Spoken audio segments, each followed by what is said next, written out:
అందరికీ నమస్కారం అండి. కంచిలో ఈ నెల 22వ తారీఖు నుంచి 31వ తారీఖు వరకు శ్రీ దశమహావిద్య హోమాలు జరుగుతూ ఉన్నాయి.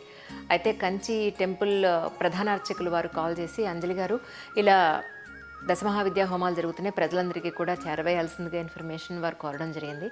ఈ సందర్భంగా కంచిలో మీరు ఎవరైనా సరే పూజలు కానీ హోమాలు కానీ ఏమైనా జరిపించుకోవాలనుకుంటే కింద మీకు నెంబరు ప్రొవైడ్ చేయడం జరుగుతుంది. ఆ నెంబర్కి కాల్ చేసి మీరు వారితో మాట్లాడి దాని గురించిన పూర్తి వివరాలు తెలుసుకోవచ్చు. అది ఒకటైతే, ఈ 10 రోజుల దశమహావిద్యా హోమం అయిపోయిన తర్వాత ఆ భస్మాన్ని సిగ్నేచర్ స్టూడియోకి తీసుకొస్తానన్నారు.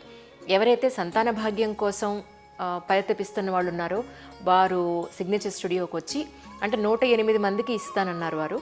108 మంది దంపతులకి ఆ భస్మాన్ని ఇవ్వడం జరుగుతుంది. అలాగే ఎవరైతే పిల్లల చదువు కోసం, పిల్లల ఆరోగ్యం కోసం సంతానం ఉన్నవాళ్ళు కూడా, ఆ సంతానానికి మంచి జరగాలనుకున్న వాళ్ళు ఎవరైతే ఉన్నారో వాళ్ళు కూడా 108 మంది పిల్లలతో వచ్చినా సరే, దంపతులు వచ్చినా సరే సిగ్నేచర్ స్టూడియోలో ఆ భస్మాన్ని ఇవ్వడం జరుగుతుంది అని సవివరంగా మీ అందరికీ వివరిస్తున్నాను. చాలా సంతోషం. నమస్కారం.